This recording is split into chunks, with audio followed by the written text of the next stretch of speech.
नमस्कार साथियों। Himachal Pradesh GK series में मैं विजय चौहान आपका फिर से स्वागत करता हूं। इन दिनों हम हिमाचल प्रदेश का इतिहास पढ़ रहे हैं। इससे पहले हिमाचल प्रदेश के प्रसिद्ध आंदोलन हमने डिस्कस किए और नेक्स्ट जो टॉपिक होगा वो प्रजामंडल इतिहास के ऊपर होगा। और आज का जो टॉपिक हमारे पास है वो है national movement in Himachal Pradesh. 1848 के 1948 के बीच जो भारत के आंदोलन है जिसमें क्विट इंडिया मूवमेंट हो गया, नॉन कॉपरेशन मूवमेंट हो गया या 1857 रेवोल्यूशन हुआ, उसके संदर्भ में हिमाचल प्रदेश में क्या-क्या चीजें हुई वो घटनाएं हम आज डिस्कस करने वाले हैं। बहुत महत्वपूर्ण टॉपिक है। अगर आप हमारे चैनल पर नए हैं तो सब्सक्राइब करें, शेयर करें, लाइक करें। और यहाँ से ये टॉपिक काफी डिस्क्रिप्टिव है और किस प्रकार से यहाँ से एमसीक्यू क्वेश्चंस बनेंगे नेक्स्ट क्लास में हम उसके ऊपर भी चर्चा करेंगे। तो चलिए शुरू करते हैं। सबसे पहला पॉइंट 1848 का विद्रोह, 1848 का रिवोल्ट। 1848 में लॉर्ड डलहौजी ने एक पॉलिसी दी थी। लॉर्ड डलहौजी की एक पॉलिसी थी जिसको कहा जाता है डॉक्ट्रिन ऑफ लैप्स, जिसके तहत जो सोलन रियासत है, भगाट रियासत और बघाट रियासत को ब्रिटिश भारत में डलहौजी ने मर्ज कर दिया था। और इसके साथ साथ 1846 तक हिमाचल प्रदेश के बहुत से राज्य, बहुत सी रियासतें ब्रिटिश अधीन चली गई थी। तो उसी के विरुद्ध एक छोटा सा आंदोलन यानी कि शुरुआत 1848 में हो जाती है। 48 में ब्रिटिश शासन के तहत अपनी भूमि खो चुके पहाड़ी शासकों ने विद्रोह शुरू कर दिया। पहला पॉइंट, यहाँ से जो पहाड़ी रूलर्स थे उन्होंने मूवमेंट शुरू कर दिया जो अंग्रेजों के हाथों अपनी जमीन खो चुके हैं। इसमें कौन कौन से शासक हुए? नूरपुर के राम सिंह पठानिया ने शाहपुर किले को जीता। पहला पॉइंट ये भी नोट करने वाला है। जसवंत सिंह को वहां का शासक घोषित घोषित कर लिया और स्वयं वजीर बन गया। नूरपुर के राम सिंह पठानिया ने शाहपुर का किला जीता और जसवंत सिंह को शासक घोषित किया और अपने आप को वजीर नियुक्त कर दिया। ठीक, तो नूरपुर में ये आंदोलन हुआ। नंबर 2 आता है कांगड़ा में। कांगड़ा के प्रमोद चंद ने जसवा के उमेद सिंह, दत्तारपुर के जगत सिंह और राजकुमार जयसिंह भी शामिल हुए। ठीक है, 1848 के आंदोलन में किस किस की महत्वपूर्ण भूमिका रही? तो प्रमोद चंद कांगड़ा, जसवा के उमेद सिंह, दत्तारपुर के जगत सिंह, राजकुमार जयसिंह भी शामिल हुए। तो ये इंपॉर्टेंट पॉइंट्स हैं। डिस्क्रिप्टिव एग्जामिनेशन में यहाँ से काफी प्रश्न बन सकते हैं। अगर आप एचएस का मेंस लिख रहे हो तो मुझे लगता है कि बहुत प्रश्न बन सकते हैं यहाँ से। लेकिन प्री पॉइंट ऑफ व्यू से आपसे सिर्फ ये पूछा जाएगा कि 1848 में कौन कौन सी रियासतें शामिल हुई? तो कांगड़ा, नूरपुर, जसवा, दत्तारपुर आदि राज्य शामिल हुए थे।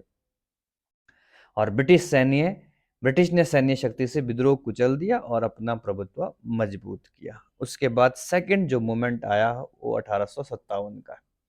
1848 असफल रह गया, लेकिन 1857 के विद्रोह में भी, ठीक है, बहुत बड़ा रेवोल्यूशन हुआ है देश के अंदर। ठीक है, तो सबसे पहले भारत में आंदोलन ही कहां पर हुआ था? बैरकपुर के बाद भारत में मेरठ में आंदोलन हुआ था। तो जब मेरठ में आंदोलन हुआ तो उसकी खबर सबसे पहले शिमला पहुंची और ब्रिटिश सेना को अंबाला जाने के आदेश दे दिए गए, लेकिन सैनिकों ने मना कर दिया। ठीक है, शिमला में जब ये खबर पहुंची तो जो सेना थी, सेना को बोला कि तुम लोग अंबाला चले जाओ, लेकिन सैनिकों ने मना कर दिया। पहला प्रश्न यही बनता है छोटे एग्जामिनेशन में, वन डे एग्जामिनेशन में, कि 1857 के विद्रोह की खबर, ठीक है, शिमला पहुंची थी तो कहां से पहुंची थी? वो तो मेरठ जो सेकंड प्लेस था वहां से। सूबेदार भीम सिंह के नेतृत्व में नासिर सेना ने जटोग छावनी का खजाना लूटा और 800 लोग चर्च में और फिर शिमला के बैंक में शरण ले लिया। तो ये भी इंपॉर्टेंट आ गया। ठीक है, कि प्रमुख लीडरशिप किसकी थी? तो सूबेदार भीम सिंह का नाम लिख लेना। 1857 का विद्रोह सूबेदार भीम सिंह के नेतृत्व में शिमला में हुआ, जतोग में हुआ, जहां पर जतोग जो सैनिक छावनी थी उसका खजाना लूटा गया। ठीक है, और वहां से जो लोग थे, सैनिक लोग थे, उन्होंने 800 लोग तो वो चर्च चले गए और फिर शिमला बैंक में उन्होंने शरण ले ली। तो इंपॉर्टेंट प्रश्न है, 1857 के विद्रोह के समय जो जतोग सैनिक छावनी लूटी गई थी, ठीक है, उसका नेतृत्व किसने किया था? तो सूबेदार भीम सिंह ने किया था। ये प्रश्न बन सकता है एग्जामिनेशन में। एक गोरखा सैनिक ने ब्रिटिश अधिकारी का सिर काट दिया, दहशत फैल गई, अधिकारी धामी, कोटी, बलसन और भगत भाग गए। ठीक है, तो एक इंपॉर्टेंट पॉइंट भी ये भी है कि किसके द्वारा, तो एक गोरखा सैनिक के द्वारा ब्रिटिश अधिकारी का सिर काट दिया गया था। और लोग कहां चले गए थे, सैनिक कहां भाग गए थे? धामी में शरण ले ली, कोटी चले गए, बलसन चले गए। ठीक है, और ये बघाट, ये भगत ना होकर बघाट होगा। ठीक है, बघाट चले गए थे। ब्रिटिश ने इसे शिमला टेरर और शिमला नरसंहार कहा। स्थानीय शासकों ने यूरोपियों की रक्षा की। तो एक इंपॉर्टेंट पॉइंट ये भी बनता है कि किस घटना को शिमला में शिमला टेरर कहा जाता है, शिमला नरसंहार कहा जाता है? तो प्रश्न आएगा गोरखा सैनिक द्वारा ब्रिटिश अधिकारी का सिर काटा जाना।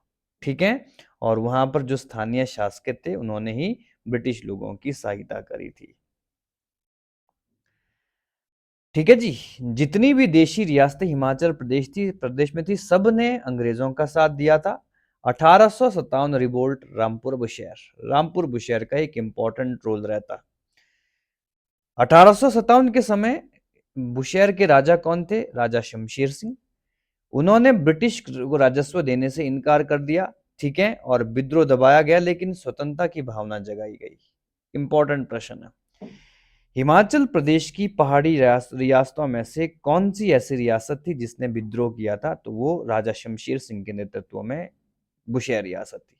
बुशहर रियासत ने बिल्कुल भी अंग्रेजों को फेवर नहीं किया, बल्कि उनके खिलाफ विद्रोह किया था या अलग रहे थे। लेकिन विद्रोह दबा दिया गया, लेकिन फिर भी लोगों के बीच स्वतंत्रता की भावना का, ठीक है, जागरण हो गया था। नेक्स्ट पॉइंट, रामप्रसाद बैरागी रिवोल्ट, रामप्रसाद बैरागी का विद्रोह। ठीक है, तो एक और बड़े क्रांतिकारी का नाम आता है रामप्रसाद बैरागी। ठीक है, शिमला पहाड़ियों में गुप्त क्रांतिकारी ये व्यक्ति थे और एक संगठन का नेतृत्व किया, लेकिन अंबाला में गिरफ्तार कर इनको फांसी दे दी गई। बहुत इंपॉर्टेंट प्रश्न। 1857 की क्रांति के समय हिमाचल प्रदेश के फांसी पर चढ़ने वाले पहले क्रांतिकारी रामप्रसाद बैरागी थे, जिन्हें अंबाला में गिरफ्तार कर लिया गया और फांसी दे दी गई। एक बहुत बड़े क्रांतिकारी थे। तो नोट कर लेना, बहुत महत्वपूर्ण प्रश्न यहां से भी बना। नालागढ़ में रिवोल्ट। ठीक है, 16 मई 1857 को ब्रिटिश मुलान किले में हथियार ले जा रहे थे। स्थानीय लोगों ने घात गोला बारूद जब्त कर दिया। ठीक है, घात लगाई और जो गोला बारूद था वो जब्त कर दिया। तो ये प्रश्न क्या बनेगा कि नालागढ़ में किस किले में 1857 की क्रांति के महत्वपूर्ण साक्ष्य मिलते हैं? तो वो मुलान किला है नालागढ़ का। ठीक है, प्रत्येक लाइन पर हम स्टेटमेंट पर हम प्रश्न बना रहे हैं कि किस प्रकार से प्रश्न बन सकता है। ब्रिटिश ने जलंधर से मदद मंगवाई, लेकिन 600 लड़ाके शामिल हुए और खजाने पर हमला कर दिया गया। ठीक है, तो ये भी एक इंपॉर्टेंट है कि 600 लोगों ने खजाने पर हमला कर दिया था। ब्रिटिश जलंधर के खजाने यानी कि जो कांगड़ा क्षेत्र हुआ वहां पर भी आंदोलन देखे गए। 20 जून 1857 तक स्थानीय शासकों की मदद से ब्रिटिश शासकों ने फिर नियंत्रण पा लिया। एक इंपॉर्टेंट प्रश्न मैं फिर से बता रहा हूं कि हिमाचल प्रदेश की सभी देशी रियासतों ने ब्रिटिश सेना का साथ दिया था, अंग्रेजी या ब्रिटिश ईस्ट इंडिया कंपनी का साथ दिया था। केवल बुशहर एक की रियासत थी जिसने विद्रोह, ठीक है, जिसने विद्रोह किया था अंग्रेजों के खिलाफ। सिरमौर में विद्रोह। 11 मई 1857 को नाहन के गोरखा सैनिकों ने अंबाला जाने से इनकार कर दिया। महत्वपूर्ण प्रश्न बनता है। ठीक है, ठीक है जी, किस सैनिक छावनी से जो सैनिक थे उन्होंने अंबाला जाने से मना कर दिया था 1857 की क्रांति में? तो वो नाहन की गोरखा रेजिमेंट थी। ठीक है, 11 वर्षीय इंपॉर्टेंट, उस समय सिरमौर की रियासत के राजा कौन थे? उनका नाम शमशेर प्रकाश मिलता है। ठीक है, तो बुशहर में भी आपको शमशेर सिंह मिले और यहाँ पर शमशेर प्रकाश मिले। 11 वर्षीय शासक था शमशेर प्रकाश ने सलाहकारों की मदद से शांति बनाए रखी और बड़े पैमाने पर विद्रोह टाले गए। इंपॉर्टेंट लाइन नहीं है, केवल इतना पूछता है कि राजा कौन था। ठीक है, और ब्रिटिशों ने उन्हें 7 तोपों की सलामी दी थी। ये भी एक इंपॉर्टेंट प्रश्न बनता है कि सिरमौर के किस शासक को अंग्रेजों का साथ देने के बदले में अंग्रेजों ने 7 तोपों की सलामी दी थी। तो 11 साल का शमशेर प्रकाश सिरमौर का वो शासक था। बात करते हैं कांगड़ा और आसपास के क्षेत्र में 1857 का विद्रोह। 15 मई 1857 को कैप्टन यंग हसबैंड ने बिना विरोध के कांगड़ा किला जीत लिया था। ठीक है, तो इंपॉर्टेंट प्रश्न है, कांगड़ा में विरोध को या आंदोलन को दबाने वाला अंग्रेजी कैप्टन कौन था? तो उसका नाम था कैप्टन यंग हसबैंड। तिब्बत में यंग हसबैंड मिशन भी चलाया गया था। नंबर दूसरा पॉइंट, ब्रिटिश ने 6 महीने का राशन जमा किया, विद्रोह उन्ना होशियारपुर में भी उभरा। ठीक है, तो एक इंपॉर्टेंट पॉइंट ये भी बना कि कांगड़ा के साथ साथ कौन कौन से क्षेत्र में 1857 के विद्रोह फैले थे? तो उन्ना और होशियारपुर भी शामिल थे। अशांति दबाने के लिए ब्रिटिश ने धर्मशाला से 64 सैनिकों को भेजा था। ठीक है, तो धर्मशाला में इंपॉर्टेंट सैनिक छावनी थी, कांगड़ा में यहीं से सैनिकों को भेजा गया था। नेक्स्ट पॉइंट के ऊपर बात करते हैं, कुल्लू से प्रतिरोध। कुल्लू में भी आंदोलन हो देखा गया। प्रताप सिंह बहुत इंपॉर्टेंट नाम आता है। ठीक है, प्रताप सिंह कुल्लू के एक महत्वपूर्ण क्रांतिकारी, और बीर सिंह ने कुल्लू में विद्रोह का नेतृत्व किया। तो इंपॉर्टेंट है, प्रताप सिंह और बीर सिंह का नाम कुल्लू से महत्वपूर्ण क्रांतिकारी थे इस आंदोलन में। ठीक, नेक्स्ट आता है सॉरी 1920 का non cooperation movement, Mahatma Gandhi द्वारा आयोजित। ठीक है, ये आंदोलन असहयोग आंदोलन जिसको हम कहते हैं।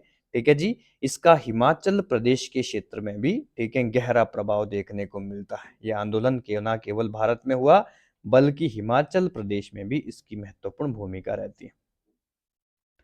राजनीतिक जागरूकता और औपनिवेशिक शासन के खिलाफ प्रतिरोध को प्रेरित किया गया लोगों के बीच। ठीक है, ये लाइन मेंस एग्जामिनेशन में आप लिख सकते हैं। ठीक है, इंपॉर्टेंट लीडर्स, प्रमुख नेताओं की भूमिका।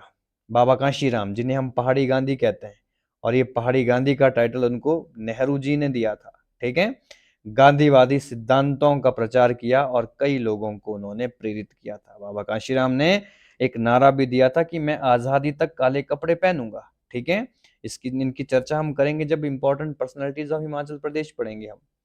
ठाकुर पदमदेव, ठीक है, ये भी एक इंपॉर्टेंट नाम है। शिमला से असहयोग और सभी ने अवज्ञा आंदोलन में सक्रिय है और लोकतंत्र और सुधारों को बढ़ावा दिया। तो शिमला से इंपॉर्टेंट ठाकुर पदमदेव का नाम आता है। ठीक है, जिन्होंने इन आंदोलनों में महत्वपूर्ण भूमिका निभाई थी। पब्लिक पार्टिसिपेशन इस आंदोलन में, जन भागीदारी और विरोध।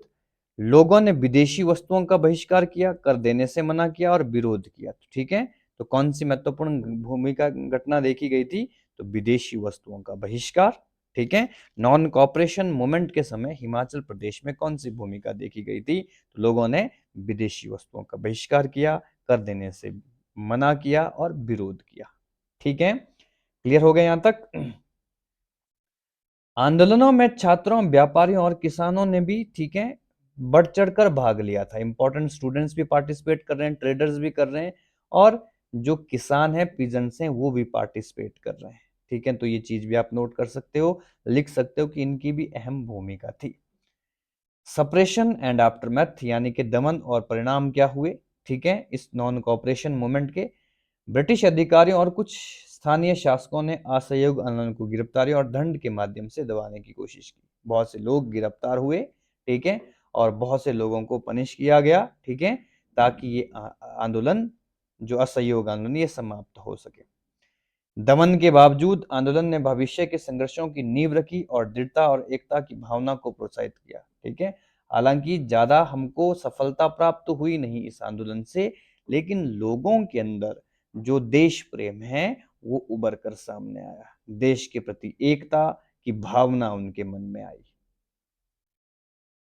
ठीक है जी, इंपॉर्टेंट नेक्स्ट पॉइंट के ऊपर चर्चा कर लेते हैं। इसने समाज के विभिन्न वर्गों को औपनिवेशिक शासन के खिलाफ संगठित किया और स्वतंत्रता दिलाने वाले भविष्य के आंदोलन को प्रेरित किया। तो यहां से जो देशभक्ति की फीलिंग्स हैं, उसी का ही उदय लोगों के बीच देखा गया। क्रांतिकारी गतिविधियों का उदय, रेवोल्यूशनरी जो एक्टिविटीज हैं, ठीक है, ये काफी हद तक हिमाचल प्रदेश में भी चली। ठीक है, इसमें कुछ कुछ चीजें आती है। सबसे पहले मंडी में क्रांतिकारी गतिविधियों को देख लेते हैं। ठीक है, 1912 after Raja Bhawani Sen death, Rani Lalita Kumari, Rani Khairagarhi join the revolutionary movement. इनके बारे में हम पहले भी पढ़ चुके हैं, ठीक है। 1912 में राजा भिवानी सेन की मृत्यु के बाद रानी ललिता, ठीक है, मंडी की महत्वपूर्ण महारानी खैरगढ़ी के नाम से जानी गई, क्रांतिकारी आंदोलन में शामिल हुई, लाला लाजपत राय के साथ संगठन में जुड़ी और क्रांतिकारी गतिविधियों को वित्तीय सहायता भी इन्होंने दी थी। लेकिन बाद में इनको मंडी से ही निष्कासित कर दिया गया, बाहर निकाल दिया गया। 1913 में शिक्षक हरदेव सिंह ने क्रांति के लिए पद छोड़ दिया, ठीक है। तो इंपॉर्टेंट पॉइंट ये भी है कि 1913 में किस व्यक्ति ने किस अपनी पद को छोड़ा था, एजुकेशन टीचर को पद को छोड़ा था, तो उसका नाम आता है हरदेव सिंह, ठीक है। अमेरिका, जापान और शंघाई की यात्रा की, गदर पार्टी का डॉक्टर मथुरा सिंह से मिले और 1914 में सक्रिय क्रांतिकारी रूप में लौटे, ठीक है। तो गदर पार्टी का इंपॉर्टेंट रोल हिमाचल प्रदेश के मंडी क्षेत्र में देखने को मिलता है, ठीक है। हरदेव सिंह प्रमुख क्रांतिकारी माने जाते हैं जो जगह जगह पर गए और उन्होंने आंदोलनों को हिमाचल प्रदेश में मंडी में मुख्यतः सक्रिय किया। 1914 में मंडी और सुकेत पे गदर पार्टी का प्रभाव बढ़ा। गदर की गूंज, जोगिंदर स्वदेश, हिंदुस्तान हमारा, भारत माता की फरियाद जैसे पर्चे बांटे गए। हम ये मंडी षड्यंत्र केस में प्रीवियस क्लास में पढ़ चुके हैं, ठीक है।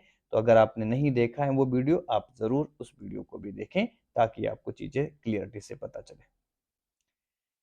मंडी के प्रमुख क्रांतिकारियों में हम इन सभी के बारे में पढ़ चुके हैं। मियाँ जवाहर सिंह बहुत बड़ा नाम है, जरूर नोट कर लेना, ठीक है। सिंधु खड्डारा, ये भी एक बहुत इंपॉर्टेंट नाम है, ठीक है। बद्रीनाथ, हिरदाराम भी एक बहुत बड़ा नाम है, ठीक है। हरदेव राम, ये भी बहुत इंपॉर्टेंट है। ये सभी एग्जामिनेशन में पूछे जाते हैं। दलीप सिंह और लंगूराम जैसे व्यक्ति महत्वपूर्ण है। इनको प्रेरणा के पास रास बिहारी बोस, सुरजन सिंह, निधन सिंह और किशन सिंह से मिली थी, ठीक है। ये जो क्रांतिकारी मंडी के हैं, रास बिहारी बोस से इनको प्रेरणा मिलती है, सुरजन सिंह, ठीक है, और निधन सिंह और किशन सिंह से इनको प्रेरणा मिलती है। ये ज्यादा इंपॉर्टेंट पॉइंट नहीं होता एग्जामिनेशन पॉइंट ऑफ व्यू से। प्रमुख क्रांतिकारी घटनाएं कौन कौन सी देखी गई हिमाचल प्रदेश में, हम पहले ही पढ़ चुके हैं। नागचल्ला, ठीक है, नागचल्ला में सरकारी खजाने लूटे गए थे, ठीक है। दलीप सिंह और निधन सिंह इस मंडी या नागचला षड्यंत्र केस में गिरफ्तार हुए थे। तो बहुत इंपॉर्टेंट है ये, ठीक है। नागचला जो कि मंडी में पड़ता है, ठीक है। षड्यंत्र केस क्या था, तो सरकारी खजाना लूटा जाना, ठीक है। प्रसिद्ध क्रांतिकारी कौन थे, दलीप सिंह और निधन सिंह गिरफ्तार हुए और बहुत से अन्य क्रांतिकारियों के नाम बताए इन्होंने, लेकिन बाद में बहुत से जवाहर सिंह, बद्रीनाथ, शारदाराम, ज्वाला सिंह और लंगूराम भी पकड़े गए, ठीक है। जब इनको पीटा गया, इनको यातनाएं दी गई, तो ये क्रांतिकारी टूट गए और इनको, ठीक है,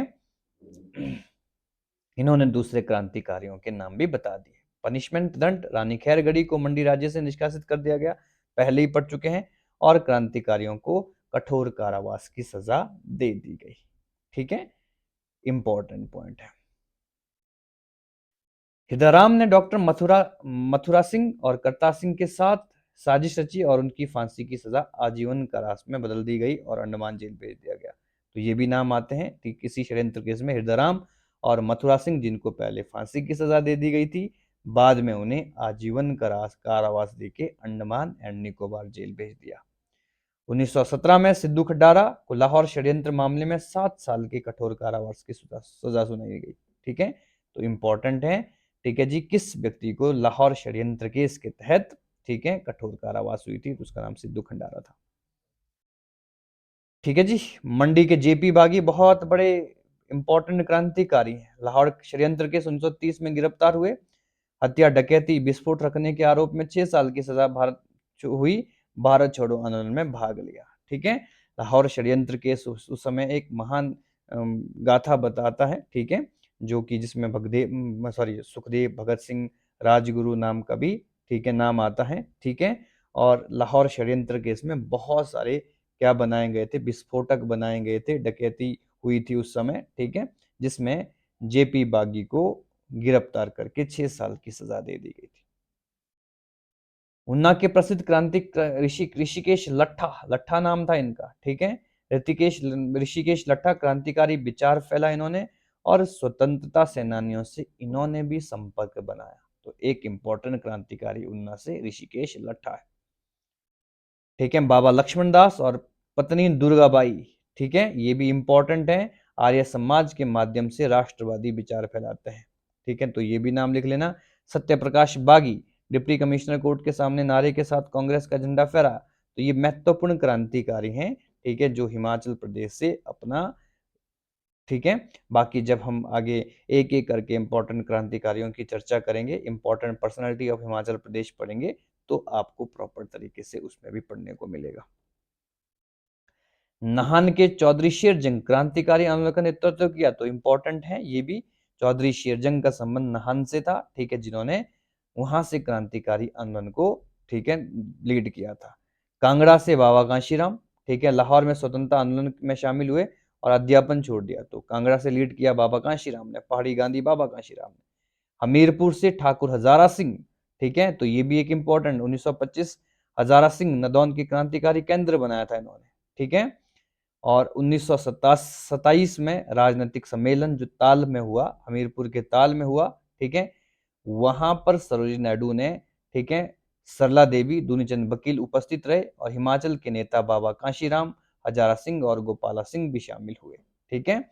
और इसी ताल सम्मेलन में बाबा कांशीराम को सरोजिनी नायडू ने बुलबुल ए पहाड़ या पहाड़ी बुलबुल के नाम से इनको टाइटल दिया था, ठीक है, क्योंकि जो बाबा कांशीराम थे वो कविताएं भी गाते थे, इसलिए सरोजिनी नायडू ने उन्हें पहाड़ी बुलबुल या बुलबुल ए पहाड़ की उपाधि दी थी, ठीक है। 1927 का एक महान इंपॉर्टेंट ये आपका सम्मेलन मिलता है, जो कि 1927 में सुजानपुर में एक ताल क्षेत्र पड़ता है, हमीरपुर का पार्ट है, वहां पर यह सम्मेलन हुआ था, जिसमें हिमाचल के बहुत सारे नेताओं ने पार्टिसिपेट किया था। तो ये प्रश्न पूछा जाता है कि किस सम्मेलन में, हिमाचल प्रदेश के किस सम्मेलन में सरोजिनी नायडू ने बाबा कांशीराम को, ठीक है, पहाड़ी बुलबुल या बुलबुल की, बुलबुले पहाड़ की उपाधि दी थी, तो वो था, ठीक है, ताल सम्मेलन।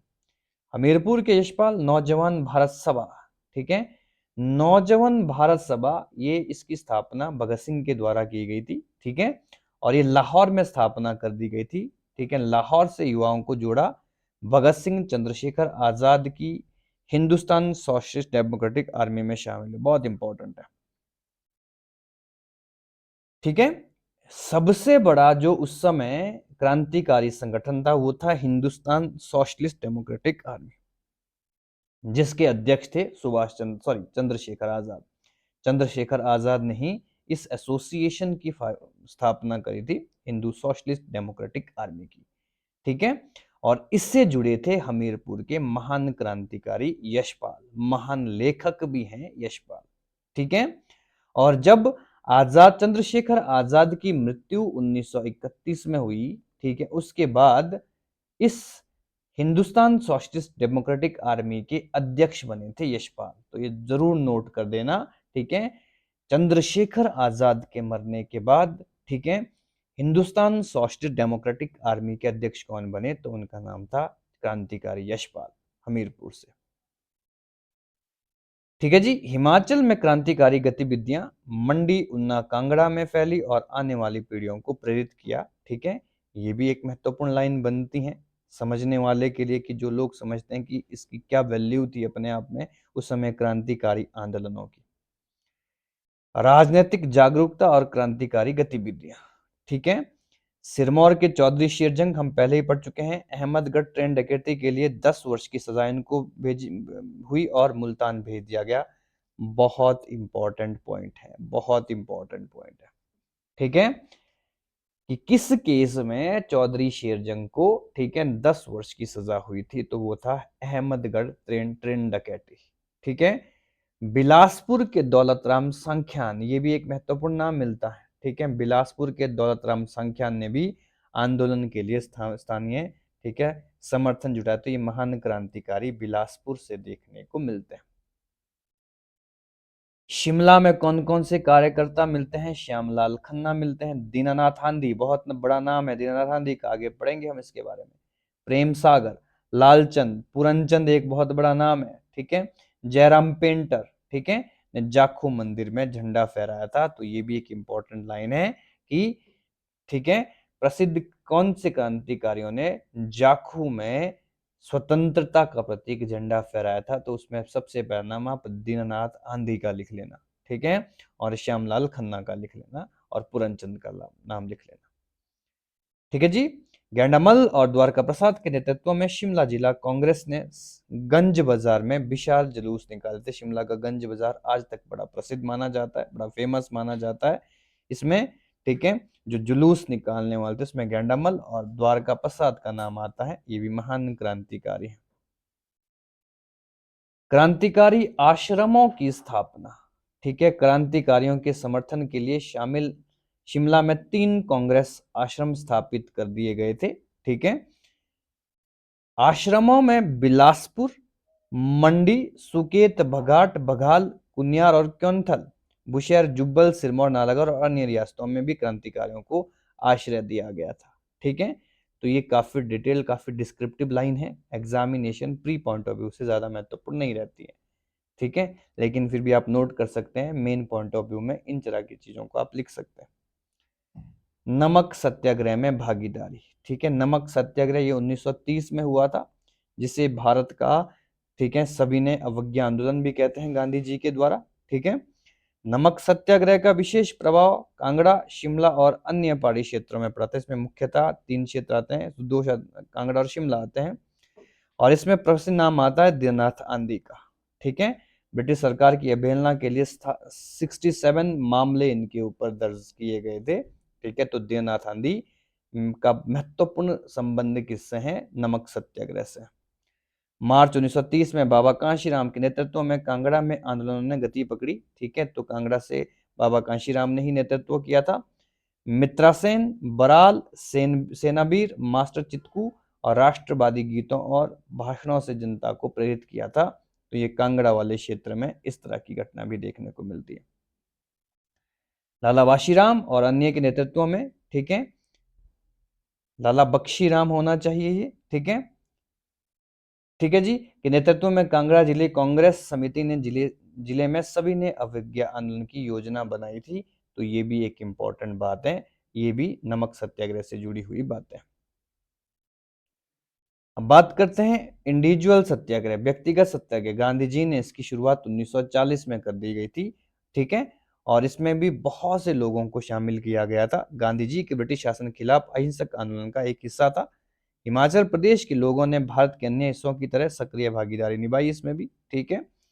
और प्रमुख व्यक्तियों पर अमरचंद जोशी, पुरुषोत्तम दास, ठीक है, और देवी सिंह शामिल थे। इंपॉर्टेंट रीडर कौन है इसके? तो आप लिख सकते हैं अमरचंद जोशी, पुरुषोत्तम दास और देवी सिंह शामिल थे, ठीक है, इन आंदोलनों में, जो नमक सत्य सॉरी जो इंडिविजुअल सत्याग्रह हैं हिमाचल प्रदेश में, ठीक है। लास्ट मूवमेंट की बात कर लेते हैं, quit India movement. Himachal Pradesh में जो भारत छोड़ो आंदोलन 1942 है, उसमें क्या भागीदारी रही? तो ब्रिटिश शासन के खिलाफ अंतिम प्रयास के रूप में महात्मा गांधी के द्वारा शुरू किया गया यह आंदोलन, ठीक है, कहां पर फैला था? पूरे भारत में, और शिमला में भी इसका काफी प्रभाव देखने को मिलता है। इसका प्रभाव पूरे भारत में हिमाचल प्रदेश से ही देखा गया, तो इंपॉर्टेंट बात है ये भी, ठीक है।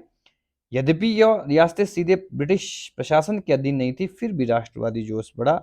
स्थानीय नेताओं ने इसमें सक्रिय भागीदारी की। एक इंपॉर्टेंट नोट यहाँ पर लास्ट पॉइंट लिख लेना है, शिमला से इन आंदोलनों का नेतृत्व किया था राजकुमारी अमृत कौर ने, ठीक है। तो ये नोट कर लेना, 1942 में भारत छोड़ो आंदोलन का नेतृत्व शिमला से राजकुमारी अमृता कौर के द्वारा किया गया था, जो आने वाले समय में कॉन्स्टिट्यूशनल असेंबली का पार्ट भी रही और स्वतंत्र भारत की पहली हेल्थ मिनिस्टर भी बनी और पहली कैबिनेट मिनिस्टर भी बनी, ठीक है।